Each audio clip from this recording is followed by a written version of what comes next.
Le livre des Nombres n'est pas seulement une marche à travers le désert, c'est le miroir de nos propres épreuves. Israël compte ses hommes, mais Dieu compte les cœurs fidèles. Entre promesse et rébellion, chaque pas révèle une vérité. La foi se mesure non pas au miracle, mais à la persévérance. Dans le désert, Dieu prépare une génération nouvelle. Et toi, es-tu prêt à traverser ton désert avec lui? Cette vidéo nous aide à comprendre les points essentiels du livre des Nombres.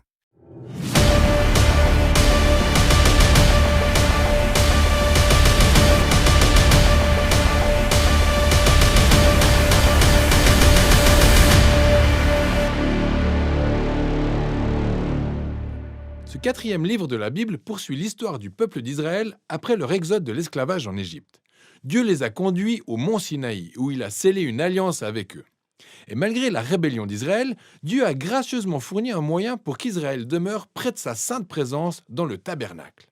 Le livre des Nombres débute donc au moment où le peuple d'Israël termine son séjour d'un an au mont Sinaï et se met en route pour le désert en direction de la terre que Dieu a promise à Abraham. La structure de ce livre est, tout comme son récit, ponctuée par les différentes étapes du périple d'Israël. La première section s'ouvre tout d'abord sur le mont Sinaï, mais ensuite les Israélites se mettent en voyage jusqu'au désert de Paran. De là, ils voyagent encore jusqu'aux plaines de Moab, situées juste en face de la terre promise. La première partie commence avec un recensement par lequel le peuple est dénombré, d'où le nom du livre. S'ensuit une liste de lois sur l'organisation du camp que les tribus d'Israël devaient respecter. Alors le tabernacle devait être situé bien au centre, puis encadré par les prêtres et les lévites. Et autour d'eux étaient soigneusement disposées les 12 tribus, avec celle de Juda à leur tête. C'était une disposition symbolisant la manière dont la sainte présence de Dieu devait être au centre de l'existence du peuple d'Israël. Ensuite, on a toute une série de lois approfondissant celle sur la pureté du livre de Lévitique. Pour que la présence de Dieu demeure au milieu d'eux, ils devaient tout faire pour que le camp soit pur, un endroit favorable à la sainteté de Dieu. Dans le chapitre 10, la nuée de la présence de Dieu s'élève du tabernacle pour guider Israël depuis Sinaï jusque dans le désert. Et c'est là que les choses tournent au vinaigre. Alors, au chapitre 11, le peuple commence à grogner à cause de la faim et de la soif, et aussi à exiger de retourner en Égypte. Et au chapitre 12, le frère et la sœur de Moïse, eux aussi, s'opposent à lui et le dénigrent devant tout le monde. Ce voyage ne démarre pas sur de bonnes bases. La section suivante débute au moment où les Israélites arrivent dans le désert de Paran, quasiment à mi-chemin de la terre promise. Là où Dieu dit à Moïse d'envoyer 12 espions à raison d'un espion par tribu, afin de faire du repérage en terre promise. Et une fois de retour, 10 d'entre ces espions soutiennent qu'Israël n'a aucune chance de survie, parce que les Cananéens les détruiront. Mais il y en a deux, Caleb et Josué, qui affirment que Dieu peut les sauver. Malgré tout, les 10 autres réussissent à attiser suffisamment de crainte et de fureur au sein du peuple que l'histoire tourne à la mutinerie. Ils vont jusqu'à se choisir un nouveau dirigeant qui les guidera sur le chemin du retour en Égypte. Et comme on peut s'y attendre, Dieu se met en colère, mais Moïse intercède en faveur du peuple en demandant à Dieu d'être fidèle aux promesses qu'il a faites à Abraham. C'est ainsi que Dieu tient ses promesses, mais pas au détriment de sa justice. Il donne à ses Israélites exactement ce qu'ils veulent, ne pas accéder à la terre promise. Il condamne donc cette génération à errer dans le désert pendant 40 ans jusqu'à ce qu'ils meurent tous. Seuls leurs enfants pourront entrer en terre promise. C'est là où on serait tenté de penser que de si lourdes conséquences leur ouvriraient les yeux, mais les choses vont de mal en pis. Dans l'histoire suivante, c'est tout un groupe de Lévites qui a carrément démarré une révolte. Ils contestent l'autorité de Moïse et d'Aaron en les accusant d'être allés trop loin. Dieu punit sérieusement ces Lévites et renouvelle son engagement envers Moïse et Aaron en tant que leader d'Israël. Alors qu'ils quittent la région de Paran et prennent à nouveau la route, la situation se dégrade davantage.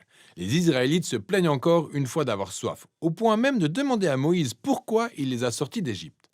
Dieu dit à Moïse de parler à un rocher et faire jaillir de l'eau pour l'ensemble du peuple. Mais Moïse ne suit pas les ordres à la lettre et dépasse les bornes. Il frappe le rocher 2 fois en disant « Bande de rebelles, devons-nous sortir l'eau de ce rocher ?» Par ses propos, Moïse a déshonoré Dieu en prenant la place de celui-ci comme si tout seul, il serait capable de faire jaillir l'eau. C'est ainsi que Moïse s'est condamné à subir le même sort que la génération du désert. Lui aussi mourra dans le désert et ne posera jamais les pieds sur la terre promise. Juste après ça, les Israélites se révoltent encore une fois et Dieu fait tomber sur eux un jugement très étrange. Des serpents venimeux viennent les mordre. Une fois de plus, Moïse intercède en faveur du peuple. Et Dieu lui donne l'instruction suivante. Faire un serpent de bronze et le hisser au sommet d'un poteau, afin que quiconque regarde ce serpent soit guéri de la morsure des serpents venimeux.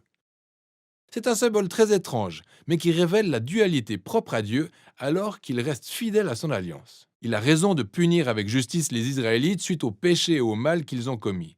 Mais même la justice de Dieu se transforme en une source de vie pour ceux qui se tourneront vers Dieu pour obtenir la guérison. À partir de là, le peuple part en direction des plaines de Moab. Et la première partie principale de cette section parle essentiellement de l'étrange personnage qu'est Balaam. Alors le roi de Moab est pris de panique en voyant ce peuple nombreux parcourir son territoire. Il se résout donc à embaucher Balaam, un sorcier païen, pour jeter des sorts à Israël. Mais à 3 différentes reprises, Balaam réalise qu'il ne peut pas les maudire. Il ne peut prononcer que des bénédictions sur Israël. Rappelez-vous la promesse de Dieu faite à Abraham dans Genèse 12. Non seulement Balaam est dans l'incapacité de maudire Israël, mais Dieu lui donne la vision d'un futur roi israélite qui un jour apportera la justice de Dieu à toutes les nations. Cette vision rappelle la bénédiction de Jacob à Juda, dans Genèse chapitre 49. C'est important de s'arrêter un moment pour réfléchir au déroulé des actions à ce stade du livre. Les épisodes de rébellion dans le désert ne font que s'accumuler et s'aggraver. Et même si Dieu pose des actes partiels de jugement contre Israël, il a aussi continué à faire preuve de miséricorde en pourvoyant à la nourriture et à l'eau tout au long du voyage. Même l'histoire de Balaam démontre la grâce de Dieu dans toute sa splendeur. On a d'un côté Israël campé dans les plaines en train de grogner et de se rebeller, mais tout en haut dans les collines, à l'insu de tous, Dieu les protège et bien plus, il les bénit. C'est ce contraste saisissant entre la révolte d'Israël et la fidélité de Dieu dans le désert qui a fait de ces histoires des témoignages fondamentaux pour les générations suivantes d'Israël. Les chroniques du désert sont citées maintes et maintes fois par la suite, par des prophètes bibliques, des poètes et même les apôtres du Nouveau Testament. Et ces histoires servent toujours d'avertissement. Même si Dieu reste fidèle à ses promesses de l'Alliance, il laisse tout de même à son peuple le choix de se rebeller et d'en subir les conséquences. Ensuite, le reste du livre se concentre sur les enfants de la génération du désert qui se préparent à hériter la terre promise. Ils font un autre recensement pour la nouvelle génération, puis continuent de remporter plusieurs batailles sur les peuples environnants. Et certaines tribus commencent même à s'installer en terre promise.